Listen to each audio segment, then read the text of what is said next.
Hello everyone, welcome to the class.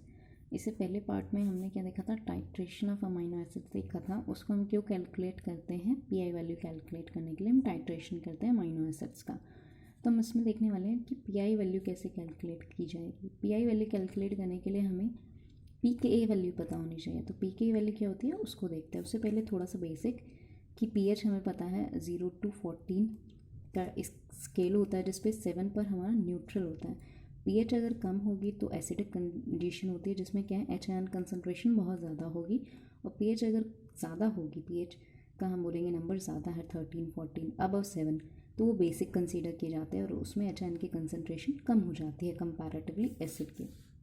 दूसरा क्या होता है, pH is equals to minus log H ion concentration होता है। इसलिए कि हम इन्वर्सली प्रोपोर्शनल ये रिलेशन ऐसे ही ड्राइव करते हैं। तो अगर हम एच आयन कंसनट्रेशन का माइनस लॉग लें तो क्या हो जाएगा, पी एच हो जाएगा। इसी तरह से अगर हम देखें कि हमने सपोज एक एसिड लिया है, कार्बोक्सिलिक एसिड, ये कोई भी हो सकता है, ये हमारे एज एन आर ग्रुप भी प्रेजेंट हो सकता है या हमारे सी टर्मिनल पे जो प्रेजेंट होता है।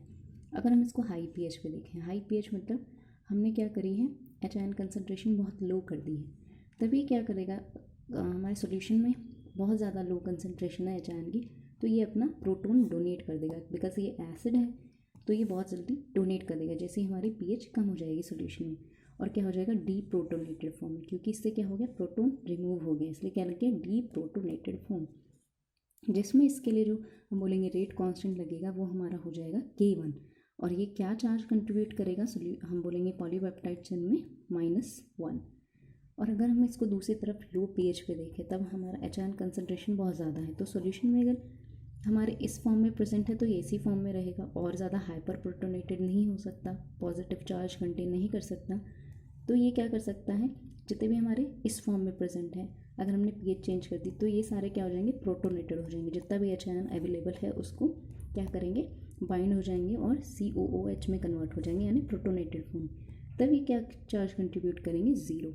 तो कुल मिला के बात ये हुई कि हमारा कार्बोक्सिलिक एसिड अगर कोई भी चार्ज कंट्रीब्यूशन करेगा तो माइनस में करेगा, कभी भी पॉजिटिव में नहीं करेगा। इसके लिए जो हम बोलते हैं रेट कांस्टेंट K1 होता है, तो अगर हम इसको भी इसका माइनस लॉग K1 ले तो ये भी क्या हो जाएगा, PK1 वैल्यू हो जाएगी। PK1 हम किसके लिए ले रहे हैं, कार्बोक्सिलिक एसिड के लिए। अब देखते हैं दूसरी तरफ, अगर हम अमोनिया ले तो हमने NH2 लिया है। अगर हम लो पीएच पर बात कर रहे हैं, यानी एच आयन कंसनट्रेशन बहुत ज़्यादा है, तो ये क्या करेगा, जितना भी एच आयन, क्योंकि अमोनिया है एक तरह से बेस है, तो इसका नेचर क्या होता है, एक्सेप्ट करना प्रोटॉन को, डोनेट इतनी जल्दी नहीं करता। जबकि हम देखेंगे आगे कि पीके वैल्यू जो होती है हमारी कार्बोक्सिलिक एसिड की, वो जल्दी अटेन हो जाती है। लो पीएच पे ये क्या कर देता है, अपने प्रोटॉन को रिलीज़ कर देता है, क्योंकि इसका PK1 वैल्यू अचीव हो जाता है। तो जब भी PK1 से ज़्यादा हमारी पीएच हो जाएगी, ये क्या करेंगे, प्रोटॉन रिलीज़ करना शुरू कर जाएंगे। तो हम देखें NH2 के केस में, तो ये क्या करेगी, लो पीएच पे क्योंकि हाई कंसनट्रेशन है, तो ये फटाफट से क्या करेगी, हाइड्रोजन आयन एक्सेप्ट करके NH3 पॉजिटिव फॉर्म में हो जाएगा। इसके लिए रेट कांस्टेंट हमने क्या बोला, K2 हो सकता है सपोज। तो ये क्या होगी, प्रोटोनेटेड फॉर्म में, तो क्या चार्ज कंट्रीब्यूट करेगी, +1। दूसरी तरफ अगर हम पीएच हाई ले लें तो हमारा क्या हो जाएगा, एच आयन कंसनट्रेशन लो हो जाएगी। तो ये क्या करेंगे, ये कंडीशन बहुत लेट अटेन होती है। हम बोलेंगे कि क्योंकि बेसिक नेचर होता है तो ये प्रोटॉन डोनेट नहीं करता, एक्सेप्ट करने का नेचर जल्दी होता है।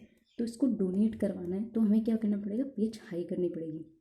उसमें ये क्या करेगा कि सॉल्यूशन में कम है हाइड्रोजन आयन, तो ये रिलीज़ कर देगा और क्या हो जाएगा, न्यूट्रल फॉर्म में हो जाएगा, जिसको बोला डी प्रोटोनेटेड। तब ये क्या चार्ज कंट्रीब्यूट करेगा, सिर्फ हम NH2 को देखें तो 0।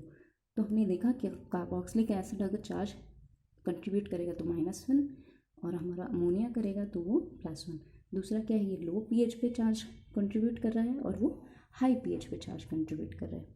तो इस तरह से अगर हम इसके रेट कांस्टेंट का भी माइनस लॉग ले तो वो क्या हो जाएगी, PK2 वैल्यू। इसके लिए हम यूज़ कर रहे हैं PK2 वैल्यू, और इसके लिए PK1। बाकी जो आर ग्रुप होते हैं उनके लिए हम वैल्यू लेते हैं PKR, जिसको हम नेक्स्ट वीडियो में देखेंगे। Thank you.